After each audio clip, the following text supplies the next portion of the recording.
Boa noite, CBI, graça e paz. Hoje mais um dia que o Senhor nos contempla com a sua gloriosa presença. E hoje mais um dia de nós lembrarmos dos feitos do Senhor. Que o Senhor possa te abençoar, alcançar a tua casa e toda a tua família. Amém? Vamos adorar ao Senhor.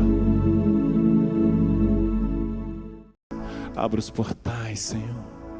Derrama sobre nós as tuas bênçãos, Deus.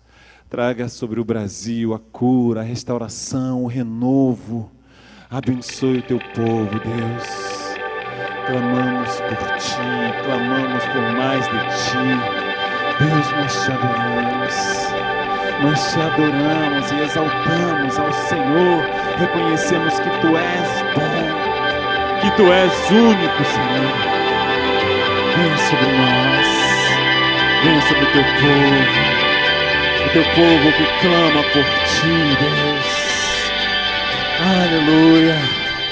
Aleluia. Glória a Deus.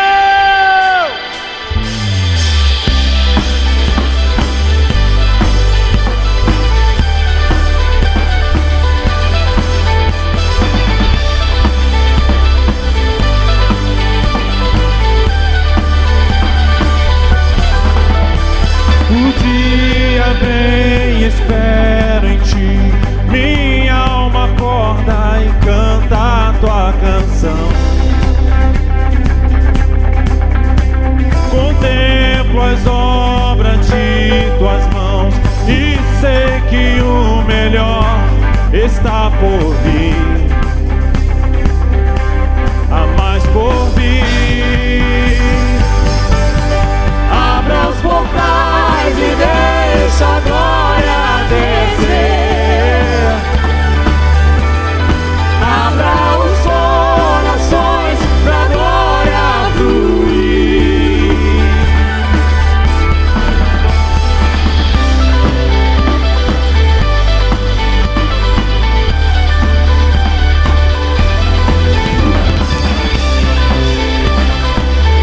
Oh, aleluia.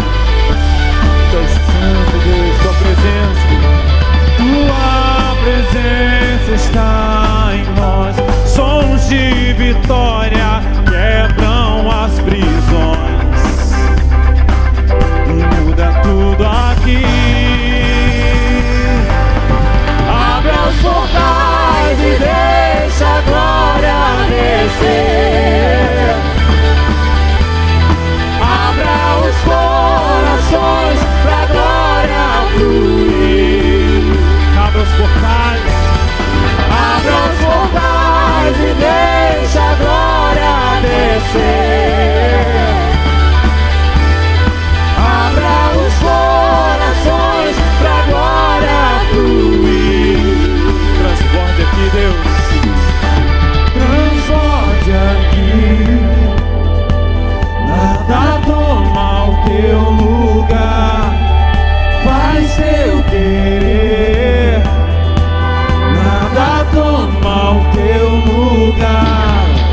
Transborde aqui. Nada toma o teu lugar. Faz teu querer. Nada toma o teu lugar. Abra os portais e deixa a glória descer. Abra os corações pra glória fluir. Abra os portais e deixa a glória descer. Abra os corações pra glória fluir. Aleluia. Tu és santo, Deus. Como é bom, Deus. Tu és maravilhoso. Tu és maravilhoso, Deus. Tu és maravilhoso. Te adoramos, Senhor. Adoramos a ti, Deus. Aleluia. Aleluia, Jesus. Ah, Jesus. O Senhor disse que jamais nos deixaria. O Senhor disse que jamais nos abandonaria. isso, teu nome é Emanuel, Deus conosco, Deus presente, Deus que está presente em todos os momentos. E nesse momento em que nós estamos passando, onde há tantas pessoas sofrendo, tantas pessoas chorando, quantas precisando de um milagre. Ah, Deus, visita esse coração quebrantado, transforma esse lar, Deus. Muda, Senhor, esse choro em alegria, como diz a Tua palavra. O choro pode durar uma noite, mas a alegria ela vem pela manhã. Porque Tu não és, Senhor, homem para que minta e nem filho do homem para que se arrependa. Eu sei que o Senhor está conosco todos os dias. E por isso nós estamos alegres. Nós confiamos em Ti. Derrama um bálsamo, Senhor, sobre os Teus filhos. Senhor, renova a esperança daqueles que estão desacreditados. Aqueles, Deus, que não estão achando motivos nem para Te adorar. Mas eu sei que o Senhor está conosco em todos os momentos da nossa vida. Obrigado, Senhor.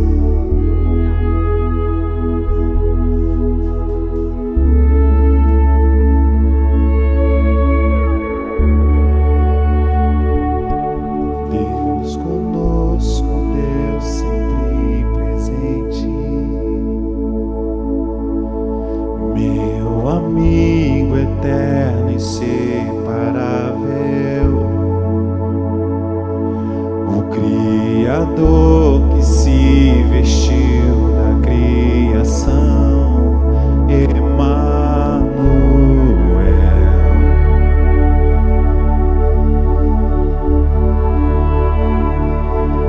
Deus conosco, Deus sempre presente,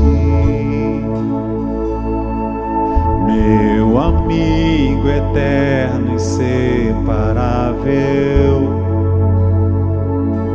o Criador que se vestiu da criação, Emanuel.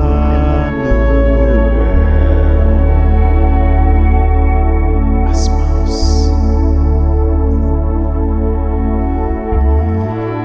As mãos que sustentam o universo, sustentam o meu coração. A voz que falou e tudo se formou, me chama pelo nome.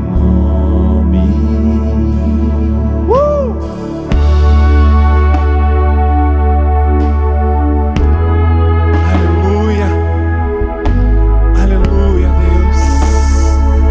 Tu és tremendo, Jesus. Tu és tremendo, Jesus.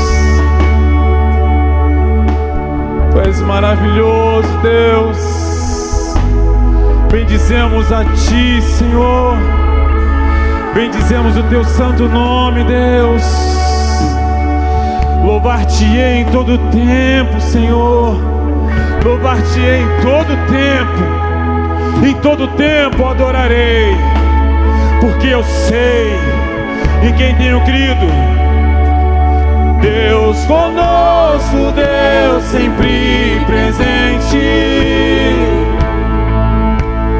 meu amigo eterno e inseparável, o Criador que se vestiu da criação, Emanuel.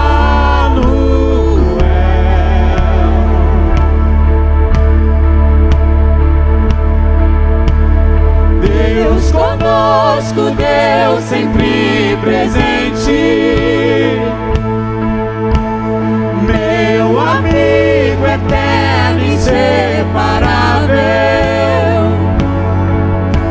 o Criador que se vestiu da criação, Emanuel.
deixou a sua glória.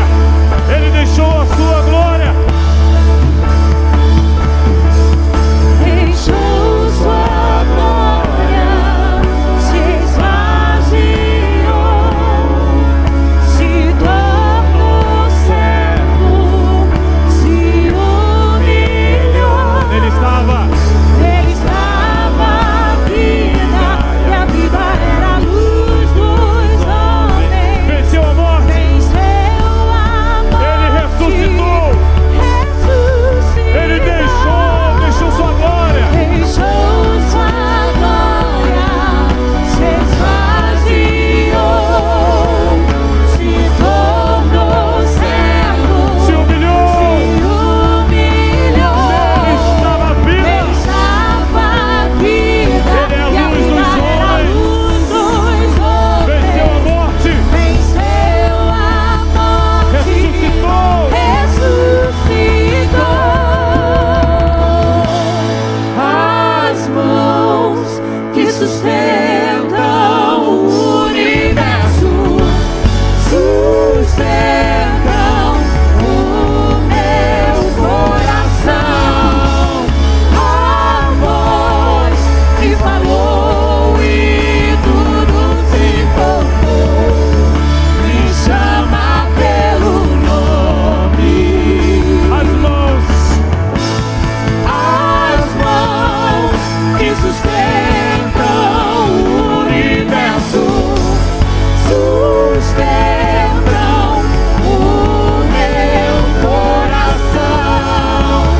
A voz que falou e tudo se formou me chama pelo nome.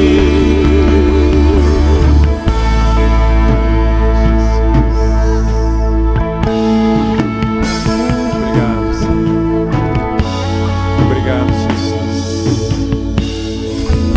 O Senhor tem nos chamado, Deus, pelo nome, Senhor. E por isso estamos aqui, Jesus. Ah, Deus. Obrigado, Jesus. Que por amor a mim, por amor a nós, o Senhor se despiu. O Senhor abriu mão de todo o seu poder para viver na terra como homem, para resgatar um miserável homem que sou. E através do teu sangue, Jesus, recebemos a salvação, a restauração. E por isso, Deus, nós devemos lembrar a cada instante o sacrifício na cruz do Calvário. O teu sangue foi derramado naquela cruz para que eu e você pudéssemos ter vida. E por isso eu convido a você a adorar a Ele.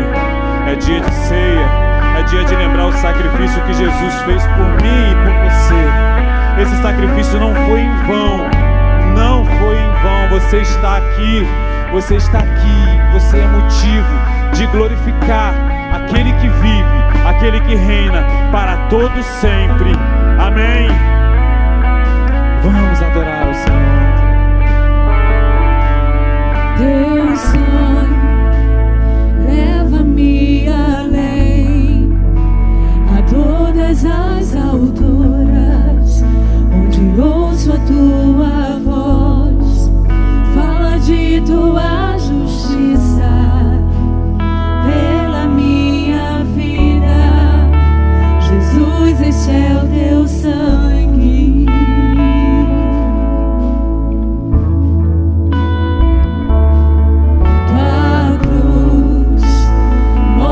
Tua graça fala do amor do Pai que prepara para nós o caminho.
Diz o Senhor que Ele pegaria o nosso pecado e jogaria no mar do esquecimento e tornaria a nossa vida como uma branca lã. Os nossos pecados se transformariam. Só Ele para restaurar, para transformar a nossa vida. E por isso, amado, é motivo de você abrir a tua boca aí na tua casa e glorificar ao Senhor. Não é só porque hoje é dia de ceia que devemos lembrar do Senhor, não. Todos os dias é dias do Senhor. Todos os dias é motivo de levantarmos e glorificar aquele que vive, porque Ele deu a vida por você. Jamais devemos esquecer isso. Jamais devemos esquecer o sacrifício que Ele fez. Ele disse que tornaria os nossos pecados como uma branca.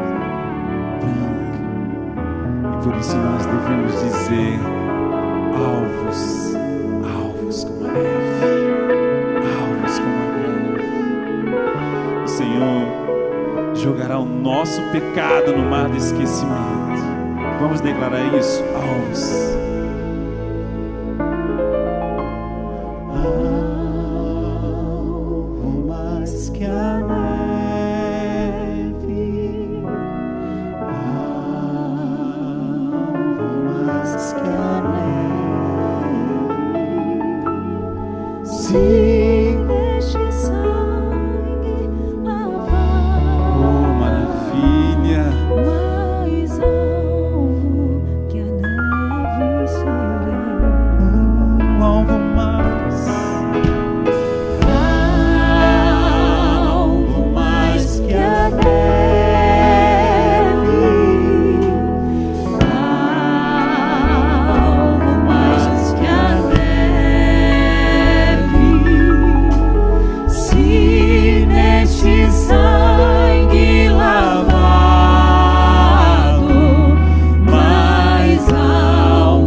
Declarar que você é livre.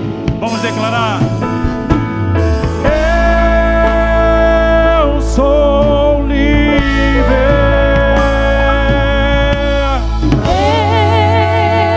Eu sou livre. Você é livre para adorar.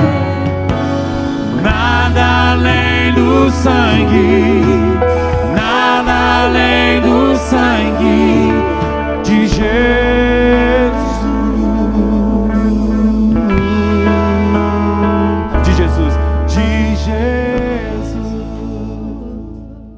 A paz, meus prezados irmãos, aqui estamos nós, uma vez mais, para lhes transmitir a palavra de Deus essa noite.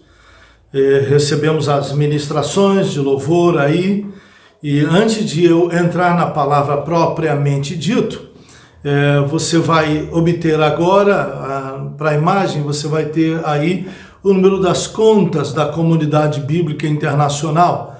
Nós temos conta na Caixa Econômica, poupança, temos conta no Bradesco, conta corrente e Itaú. Então você acompanha aí o número das contas e não deixe de enviar para nós seus dízimos, suas ofertas. E esse é um período extremamente importante, onde é provada a sua fé no meio dessa dificuldade. Esses dias, e frequentemente, eu tendo contato com alguns irmãos, eles, por conta das dificuldades que estão passando, acabam dizendo para mim assim: AP, esse é meu dízimo, mas ele é tão pouquinho, eu queria dar mais. Fica tranquilo, você vai dar mais. Mas o que eu quero te dizer é que você que acha que entregando o seu dízimo e que baseado no que você tem recebido e no que você dá, você acha que é pouquinho, você está equivocado. Você está equivocada. Não existe dízimo pouquinho. Dízimo sempre é dízimo. Dízimo de 100 é 10. Se você às vezes passa disso, você já é mais do que dizimista. Nunca fique pensando que por causa da sua generosidade, você entregando um valor que você considera pequeno, mas sendo dízimo, você acha que é pequeno. Não, nunca pense dessa maneira. Aliás, uma coisa muito importante que eu quero ressaltar a vocês aqui sobre esse tema dízimo. Lembre-se sempre que no Velho Testamento o dízimo fazia parte da lei. E o povo, muitas das vezes, era repreendido por não entregar o dízimo. E era duro o tratamento sobre eles. Veja as palavras de Malaquias, que diz que pelo fato de eles não entregarem os dízimos, eles roubam a nação inteira porque não entregam os seus dízimos. No Novo Testamento, a figura e a apresentação é totalmente diferente. Jesus nos trouxe novas luzes e na vida do crente o dízimo não é uma obrigação, ele é um prazer. Se você não entrega o seu dízimo, você não cumpre lei nenhuma, é o que eu quero dizer. Mas você não está obrigado nesse tempo a cumprir lei. O que você está definido nesse tempo que vivemos é você cumprir a lei da generosidade. O apóstolo Paulo diz que aquele que oferta, que aquele que dá, faça-o com liberalidade. De modo que, quando você traz seu dízimo à casa do Senhor, à casa do tesouro, você não está fazendo por obrigação, você está fazendo por generosidade. Mas a promessa do dízimo continua valendo. O que eu quero dizer é que se você entrega o seu dízimo, você recebe a bênção dele. Se você não entrega o seu dízimo, você não recebe a bênção dele. Mas nenhuma maldição está sobre você. Porém, você precisa perguntar: eu não estou debaixo de nenhuma maldição por não ser dizimista, mas eu quero ir mais longe. Eu quero ser abençoado. Então, se você quer ser abençoado, seja generoso diante do Senhor e comece com o seu dízimo. E depois com a sua oferta também. Porque para o costume judaico, o dízimo era o máximo que eles podiam fazer. Mas para nós que tememos ao Senhor Jesus, o dízimo é o mínimo que podemos fazer. Porque nós compreendemos e entendemos muito bem que tudo pertence ao Senhor. Ok? Então, entregue seu dízimo generosamente, sua oferta, e aí você tem o número das contas para onde você pode mandar. Deus te abençoe grandemente. Amém e amém. Bom, eu agora quero compartilhar a palavra de Deus com vocês e ler para vocês uma passagem muito interessante sobre o fim dos tempos. Nesse período de Covid-19, de coronavírus, muita gente anda muito preocupada sobre a volta de Jesus. Eu não estou preocupado com a volta de Jesus. Eu estaria preocupado com a volta de Jesus se eu não tivesse certeza para onde vou, se eu não tivesse certeza que vou estar com Ele. Mas quero ler um texto da palavra e compartilhar algo com você neste dia. Diz assim em 2 Pedro, capítulo 3, do verso 7 em diante, diz assim: ora, os céus que agora existem e a terra, pela mesma palavra, têm sido entesourados para fogo, estando reservados para o dia do juízo e destruição dos homens ímpios.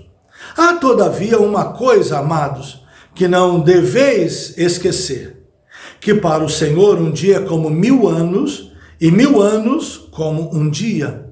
Não retarda o Senhor a sua promessa, como alguns a julgam demorada. Pelo contrário, ele é longânimo para convosco, não querendo que nenhum pereça, senão que todos cheguem ao conhecimento ou ao arrependimento. 10, versículo 10. Virá, entretanto, como ladrão o dia do Senhor, no qual os céus passarão com estrepitoso estrondo, e os elementos se desfarão abrasados. Também a terra e as obras que nela existem serão atingidas.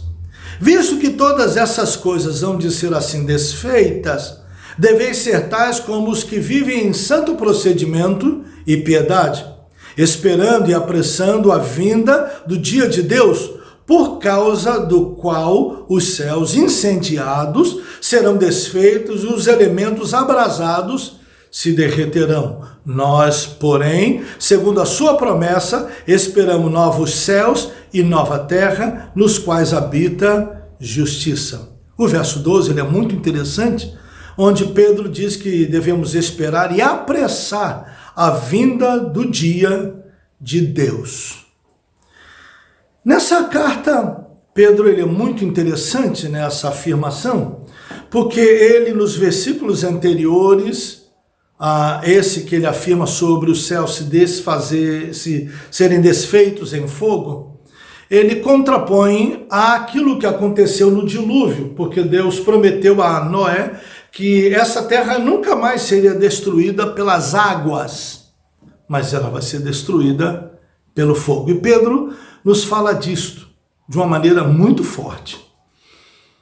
Eu gostaria de compartilhar algumas coisas muito interessantes a você. Antes de mais nada, informar a você que não é tão importante a discussão que fazemos de morar no céu ou não. Por que eu estou falando isso? Porque antes de explicar esse texto, há um grupo de crentes que afirma que nós não iremos morar no céu com Jesus, não iremos morar no céu. Há um outro grupo que afirma que nós iremos realmente morar no céu com Jesus. Entretanto, queridos, a Bíblia deixa margem para as duas interpretações.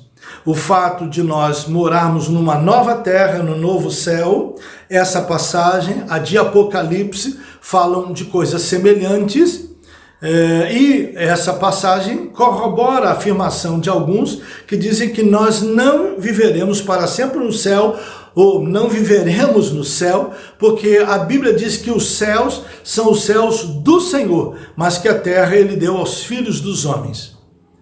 Outros, entretanto, dizem que vamos morar no céu, porque Jesus foi no céu preparar-nos lugar. Uma das coisas mais importantes que eu gosto de dizer às pessoas é a seguinte: para mim, não faz muita diferença se eu vou morar no céu ou se eu vou morar numa nova terra. O fato é que isso a Bíblia garante, que nós estaremos para sempre com o Senhor. Isso é uma verdade inquestionável. E para mim o mais importante é que nós estaremos com Ele, Cristo, Jesus Cristo, o Senhor, estaremos com Ele para sempre.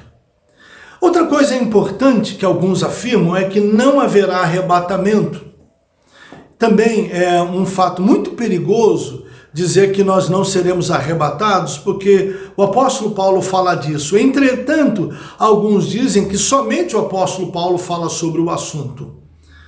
O que eu quero lhe dizer também, outra coisa, é a seguinte: o apóstolo Paulo, interpretando as Escrituras, ele entende que nós seremos raptados, no abrir e fechar de olhos, seremos levados para encontrar com Jesus nos ares e para sempre estaremos com o Senhor. Ele nunca disse que nós estaremos com Jesus nos céus, mas ele disse que estaremos para sempre com o Senhor. E essa também é a minha esperança, que vou estar para sempre com o Senhor. Ser um arrebatado ou não também pode ser uma questão teológica, mas a questão de fé mais importante é esta: Jesus vai nos tirar no meio da tribulação, ou antes dela, ou depois dela. Mas uma coisa é garantida: Ele nos levará para estarmos juntos com Ele. O que eu quero lhe falar esta hora não é necessariamente sobre onde vamos estar, mas se vamos estar. Pedro diz que os céus que agora existem e a terra, pela palavra, têm sido entesourados para o fogo, estando reservados para o dia do juízo e destruição dos homens ímpios. É claro, a Bíblia sempre tem a visão de que esse céu que vemos e essa terra que vivemos será transformada no novo céu e numa nova terra. mas que haverá um dia de juízo.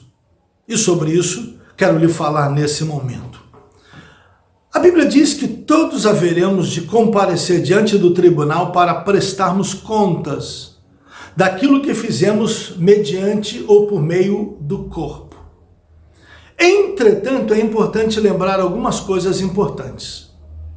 A primeira delas, que o apóstolo Paulo nos ensina na primeira carta aos Coríntios, capítulo 6, que ele diz que os justos vão julgar a terra. Vão julgar tanto os ímpios quanto vão julgar os anjos perdidos. Também nós encontramos nas Escrituras o julgamento do grande trono branco, onde o Senhor convoca todos para prestarem contas. E a maior confusão que as pessoas fazem é que associam a ligação do fato de que todos haveremos de prestar contas, associam o fato de que no julgamento do grande trono branco estaremos todos nós lá sendo julgados. Quero explicar uma coisa importante para você. Jesus fala no Evangelho de João, capítulo 5, 24, ele diz: na verdade vos digo, que aquele que ouve as minhas palavras e crê naquele que me enviou, não entra em juízo, mas já passou da morte para a vida. Um fato muito importante que você precisa saber: o sangue de Jesus nos absolveu e nos absolve de todo o pecado. Nós não entramos em juízo. Quando partimos desse mundo, quando fomos arrebatados, ou quando no abrir e fechar de olhos fomos transformados e levados, há uma garantia para aqueles que temem a Jesus e entregaram suas vidas a Ele. Eles não farão parte do julgamento como réus, eles farão parte do julgamento como justos que julgarão a terra. Uma coisa importante que eu gosto de transmitir a vocês: o apóstolo Paulo, ele interpreta muitas passagens do Velho Testamento, e dessas interpretações é que ele faz essas afirmações. A primeira coisa que você precisa compreender é que tanto o apóstolo Paulo quanto o apóstolo Pedro, todos eles creem no fato de que essa terra será desfeita em fogo. Essas coisas que nós vemos de enfermidades, de fome, pestilência, guerras, todas essas coisas, rumores de guerras, tudo isso é apenas anúncio do fim, não são necessariamente o fim. Não quero com isso dizer para você que você não tem que se preparar, que Jesus não está voltando. Apenas quero afirmar para você que essas coisas que estamos vendo acontecer agora, elas são muito sérias e elas prenunciam que Jesus está cada vez mais próximo de nós.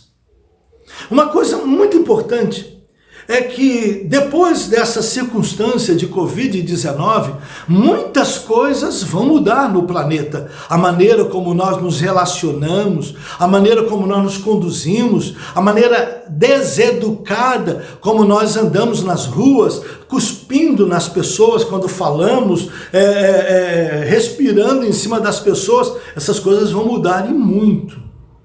Eu não sei se a máscara vai continuar para sempre, mas uma coisa eu garanto: nós vamos mudar nosso comportamento em relação a esse assunto, porque nós passaremos a ser mais asseados e cada vez mais nós vamos estar mais reclusos dentro de casa. E porque cada vez mais vamos estar reclusos dentro de casa, um texto da palavra de Deus que o apóstolo Paulo chama atenção em 1 Tessalonicenses capítulo 5, quando ele diz que nos últimos tempos vão dizer que a paz e segurança, então lhe sobrevirá repentina destruição. Quero dizer uma coisa muito importante para você: não acredite na mensagem, na pregação do quanto pior, melhor, e que a terra vai cada vez mais piorar. Não, não vai não. Essa circunstância que nós estamos passando no momento, elas são um sinal para demonstrar que algumas coisas que estão no Apocalipse estão perto de se cumprir, como, por exemplo, o controle total. O fato de você só comprar se você tiver determinado número. Você percebe que hoje, você quando entra no supermercado, ainda lhe perguntam se você quer ou não informar o seu CPF. Existem determinadas lojas que você entra, que você só compra se você informar o seu CPF. Você já reparou? Essas coisas já estão acontecendo. E cada vez mais vai ficar sério esse assunto de nós temos que fornecer um determinado número para comprarmos. Outro fato muito interessante é que, como vocês podem observar, em São Paulo, em alguns lugares e alguns estados, os governadores estão usando a estratégia de controlar pelo sistema celular quantas pessoas estão na rua, se está se conseguindo fazer o isolamento, mantendo 70% da população dentro de casa. E eles rastreiam isso pelo celular. Hoje em dia, você mesmo acaba dando autorização ao Google para controlar onde você está. Você já reparou que você aperta a localização do celular e pela localização do celular, o Google sabe que você passou em frente à loja tal ou se entrou na loja tal e depois te faz um convite aí naquela loja que você passou nela, a ir olhar ela, a fazer compras nela, perguntando o que você achou e vai por aí afora. Há um controle cada vez mais amplo dos nossos passos.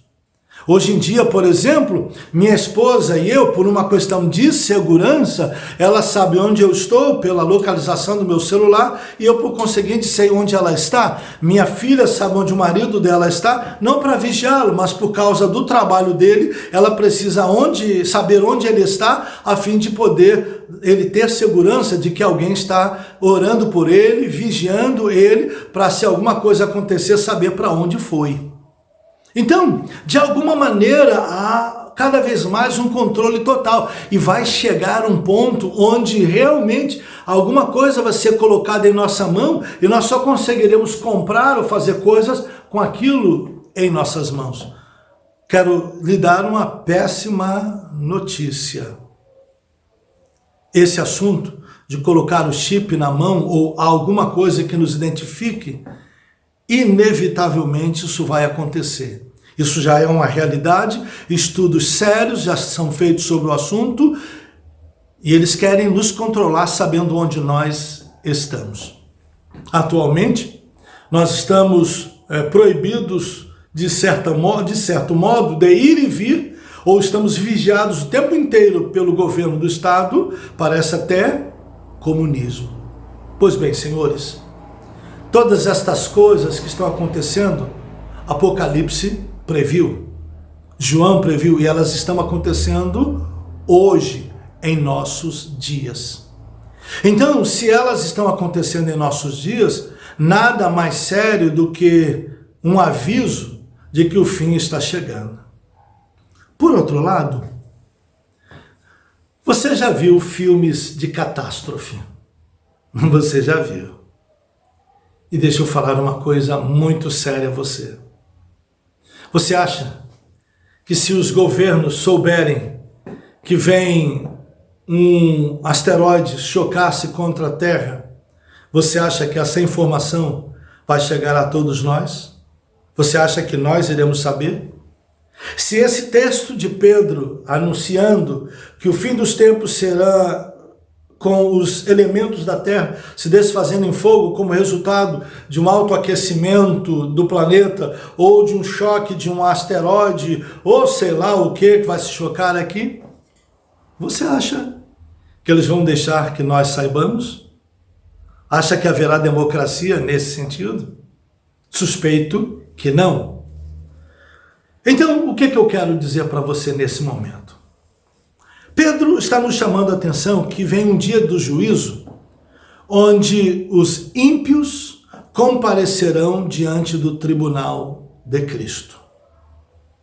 Eu quero falar com você agora, que não está tendo a menor ideia do que anda ocorrendo no planeta e não tem conhecimento bíblico para entender que se você não estiver em Jesus, você corre o risco de ser deixado para trás e não fazer parte como justo no julgamento do grande trono branco. Deixa eu te falar algumas coisas importantes. Número 1. A Bíblia diz: entrega teu caminho ao Senhor, confia nele, mas ele fará. Uma das coisas muito importantes que as pessoas, os crentes, têm nesses momentos de dificuldade, de isolamento, de confinamento dentro do lar, a coisa que eles mais têm buscado é a presença do Eterno. Você sabia que dentro da área que eu trabalho, diz que há um vazio dentro do homem, e Freud ensina que o psicanalista trabalha para ajudar o paciente a entender que esse vazio, essa incompletude vai existir o tempo todo, e o psicanalista deve trabalhar no sentido de orientar o paciente a se tranquilizar de que esse vazio, essa incompletude nunca se completará, ou esse vazio nunca se encherá. Existe uma outra linha dentro do meu trabalho que diz que devemos buscar algo para preencher o vazio. Eu quero unir as duas coisas. A primeira delas é, sim, existe alguém que preenche o vazio. Existe. E eu quero dizer para você que as várias buscas que as pessoas fazem para preencher esse vazio, elas não encontram no dinheiro, não encontram nos bens, não encontram na faculdade, não encontram na pós-graduação.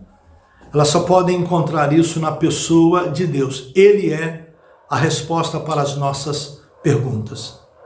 O problema todo é, qual é a pergunta? A maioria das perguntas que as pessoas fazem é: de onde eu vim? Para onde eu vou? Para que eu existo? Eu quero dizer para você que Deus nos fez com um propósito. E o propósito é vivermos para a honra e glória do seu nome. Quando uma parte da corte angelical caiu e foi expulsa diante do trono de Deus, Deus está regimentando pessoas que possam frequentemente comparecer diante do trono para adorá-lo, para honrá-lo, para exaltar seu santo e bendito nome. Quando nós fazemos isso desde a terra, isso é adoração em espírito e em verdade. E é isso que Deus está buscando. Ele está salvando os homens, Ele está colocando seu Espírito Santo dentro dos homens, porque o plano de Deus é que cada homem que encontra Jesus e recebe-o como Senhor e Salvador de sua vida, essa pessoa seja cheia do Espírito Santo e se torne um adorador de verdade.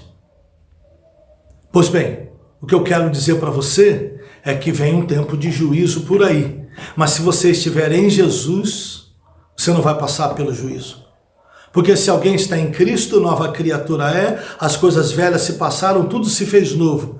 E diz ainda, como eu falo em João 5:24, como Jesus disse em João capítulo 5, verso 24. Na verdade vos digo que aquele que ouve as minhas palavras e crê naquele que me enviou não entra em juízo, mas já passou da morte para a vida. Deus tem um plano para você através da pessoa de Jesus.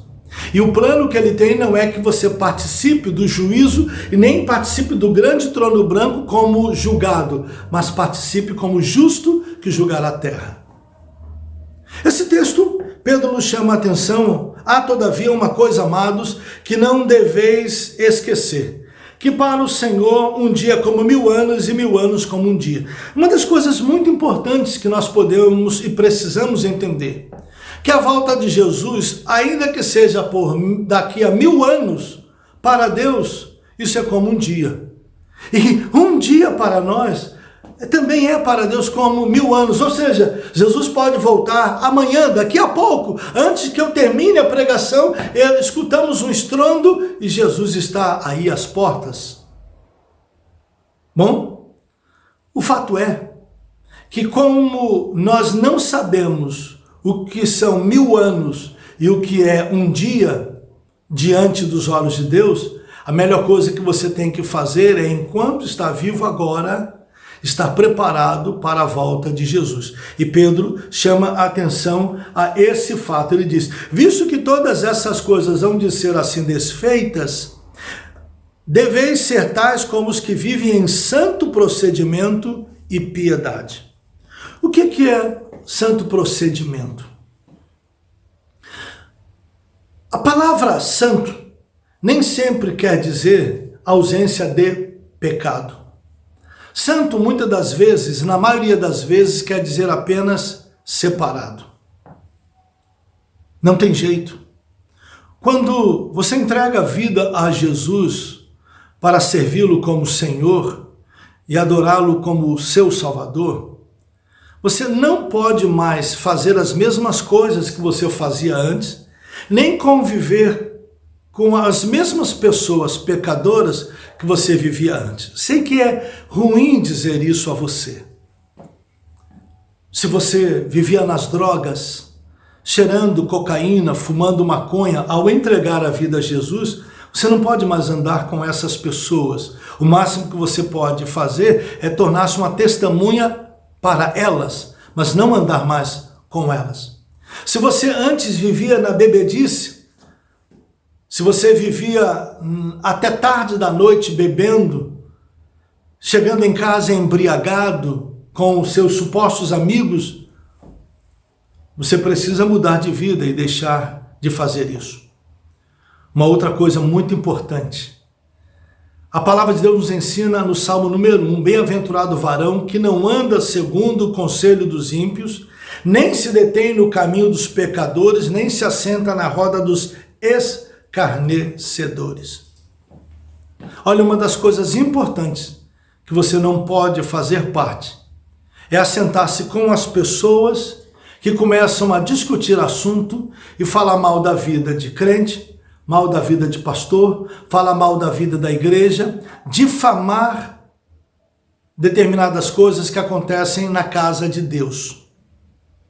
Você não é chamado para isso. Isso não quer dizer que você tem que compactuar com os pecados de alguns pastores, com os pecados de alguns apóstolos, ou com os pecados de alguns líderes da igreja ou de membros de igreja evangélica. Não, você não tem que compactuar. Mas uma coisa é importante, você não pode se assentar na roda daqueles que escarnecem, daqueles que falham.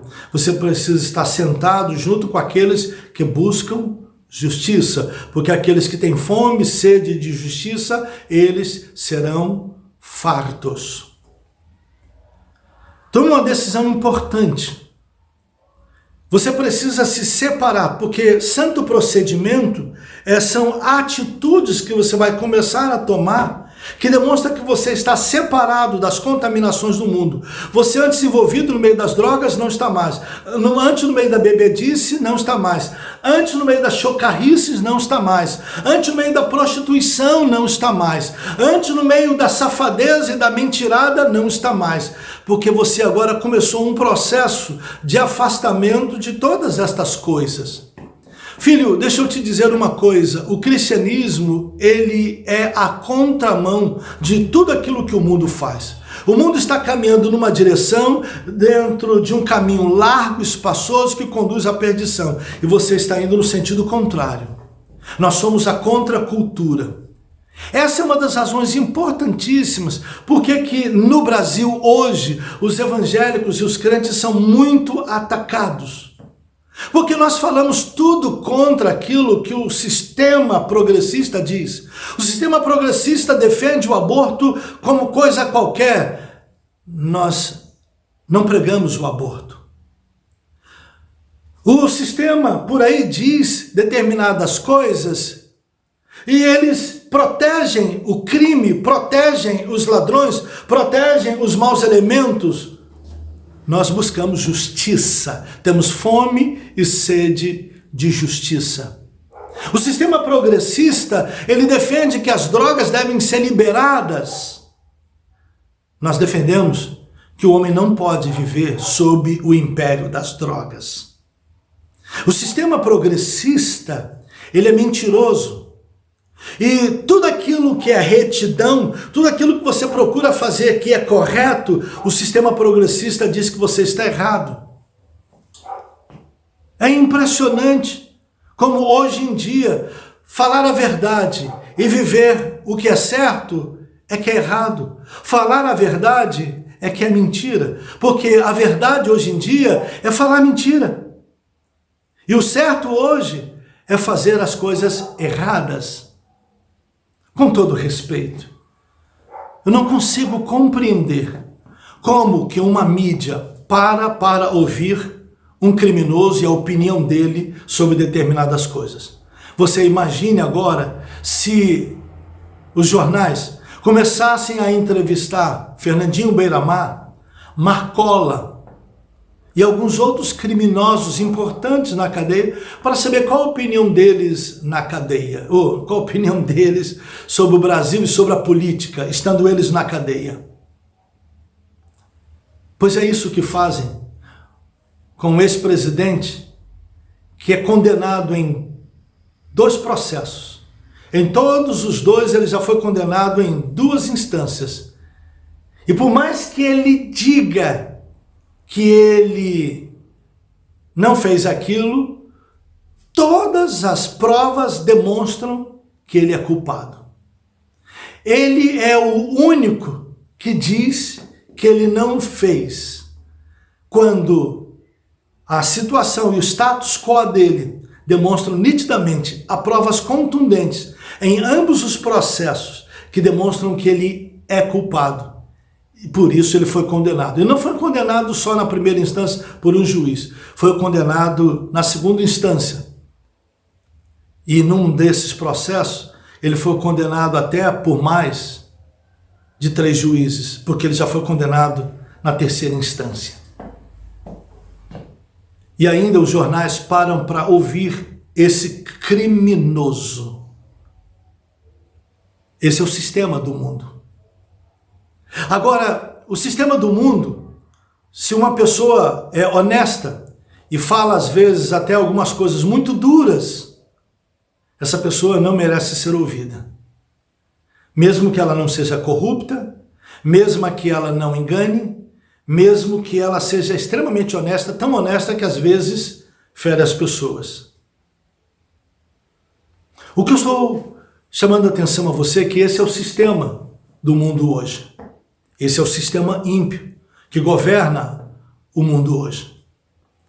Você não pode andar na mesma mão daqueles que defendem a corrupção, que defendem criminosos, que protegem criminosos e que valorizam a mentira.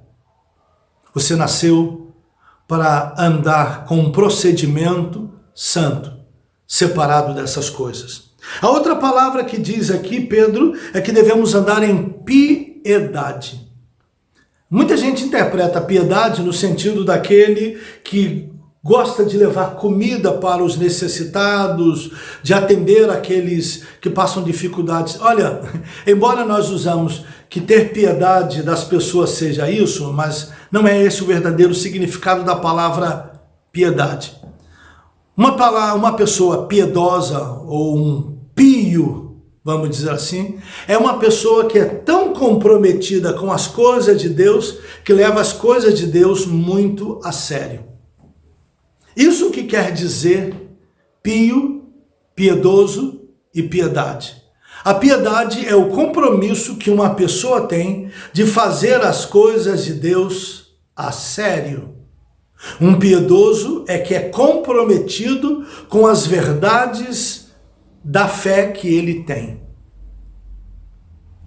Eu quero lhe chamar a atenção a esse fato. Jesus está voltando e o apóstolo Pedro nos chama a atenção de que além de termos um procedimento santo, ou seja, temos um comportamento e um procedimento totalmente diferente dos mundanos, também você deve ser uma pessoa comprometida com as coisas de Deus. Quero lhe fazer uma pergunta agora, porque você estando em casa nesse momento, você não está indo à igreja, você não está indo poder demonstrar sua fé. Você está demonstrando sua fé dentro de casa? Ou você e seu marido estão se estapeando dentro de casa? Agora que vocês estão dentro de casa, você xinga o seu marido te ofende porque você xingou ele, ou o contrário, seu marido xinga você e você devolve a ele xingando ele. Vocês estão a ponto de sair no tapa E vocês dizem que temem ao Senhor? Que compromisso é esse que vocês têm sério com as coisas de Deus? Eu quero lhe chamar a atenção a esse fato. Piedade, filho, não é simplesmente você vir à igreja e fazer tudo de besteira na vida cristã e ser bonzinho atendendo as pessoas mais necessitadas, levando comida para essas pessoas, entregando sua oferta e seu dízimo na igreja, assim purgando os seus pecados. Se você pensa que isso é piedade, você se equivocou. Preste bem atenção no que eu vou lhe falar. O fato de você dar comida para os necessitados não quer dizer que você vai ser salvo.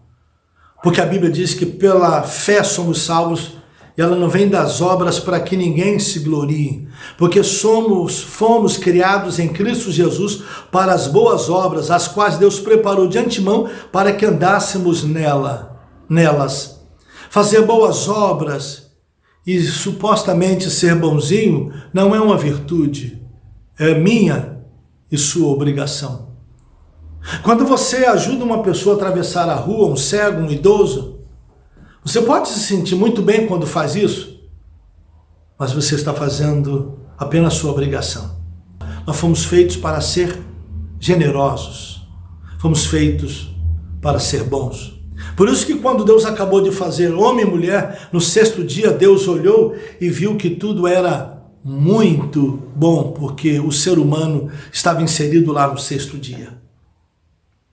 Então, meu filho, eu quero te dizer que ser piedoso é tendo entregado ou tendo entregue sua vida a Jesus, sirva a Jesus de todo o teu coração.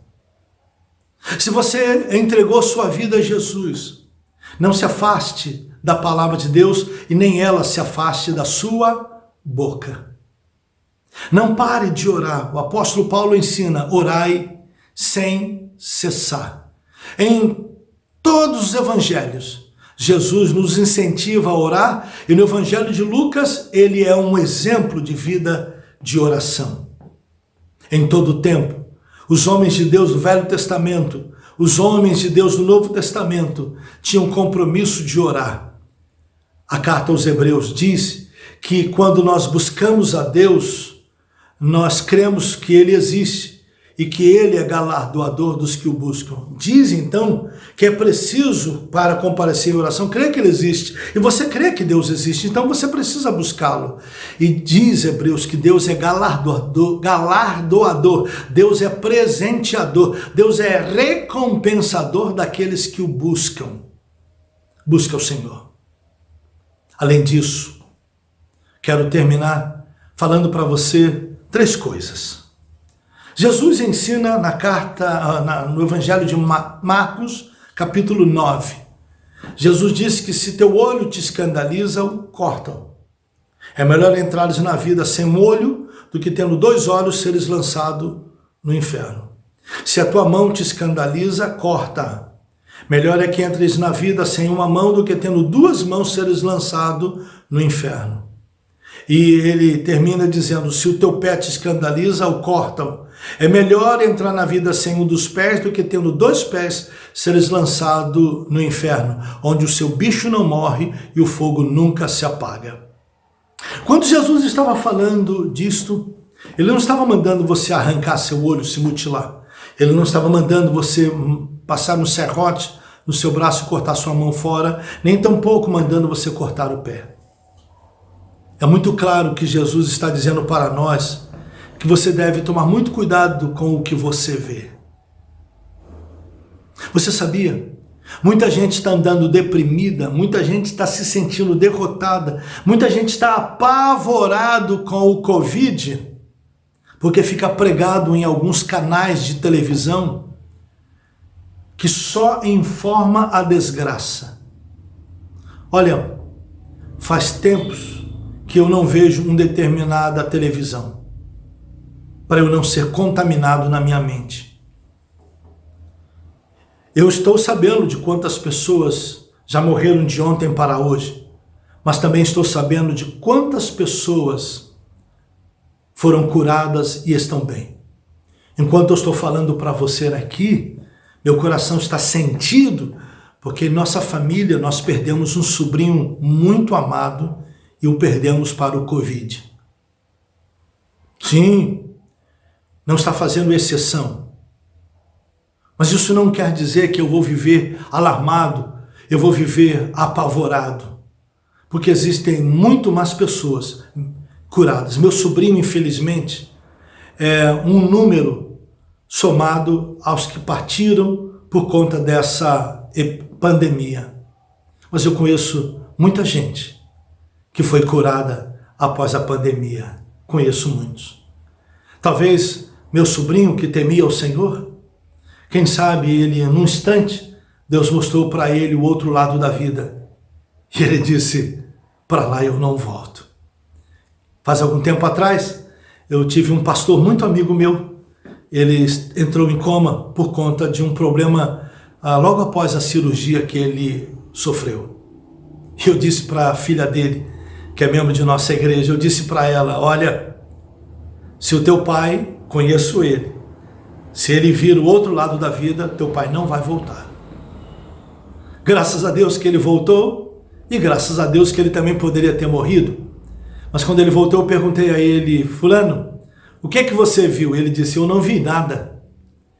Para mim, eu estava dormindo e eu não me lembro de absolutamente nada. Eu disse, ainda bem que você não viu nada, por isso você voltou.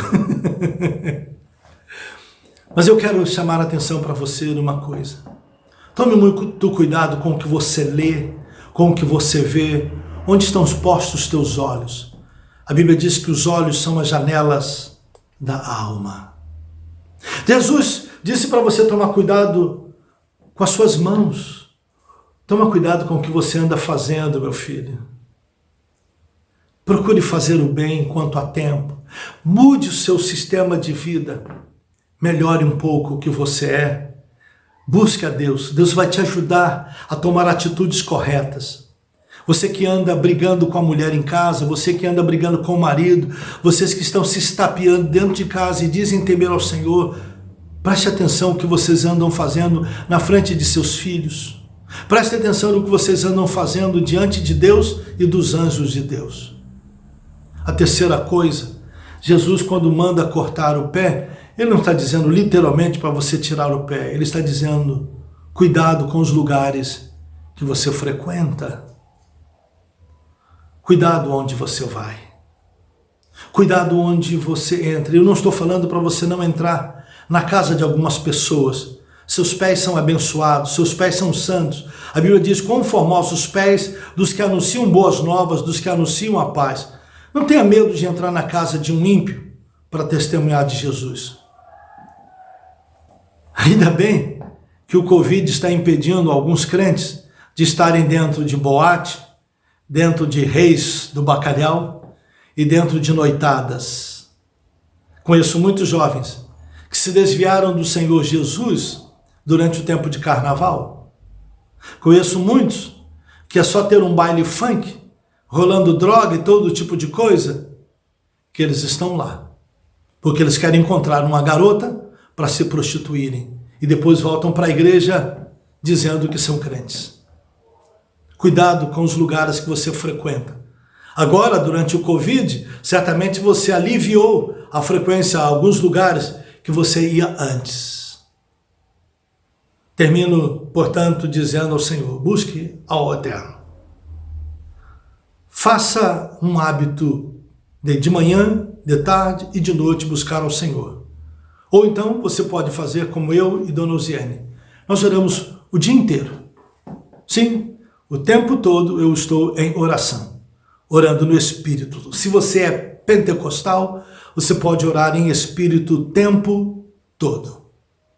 Talvez você, ao ouvir-me, você me critique por não acreditar nisso. Não tem problema. Eu creio, eu sei em quem tenho crido e eu sei o que eu faço. Mas desafio você a manter sua vida nas mãos de Deus. Porque para Deus um dia é como 1000 anos. E 1000 anos como um dia. Pode demorar e pode ser já. Mas Jesus está voltando. Entregue sua vida a Jesus. Entregue sua vida de verdade. porque Ele morreu na cruz. Ele entregou a vida dele por mim e por você, para que eu e você vivamos para Ele. Ele morreu por mim, para que eu viva para Ele. Ele morreu por você, para que você viva para Ele. Jesus te abençoe. E aqui eu vou terminando e te abençoando no nome precioso de Jesus. Você que me acompanhou em casa, tenha uma semana abençoada. Que a graça de nosso Senhor Jesus, o amor maravilhoso de Deus Pai, a doce consolação do Espírito Santo seja sobre cada um de vocês, bem como sobre todo o povo de Deus espalhado por sobre a face da terra, desde agora e para todos sempre. Amém, amém e amém.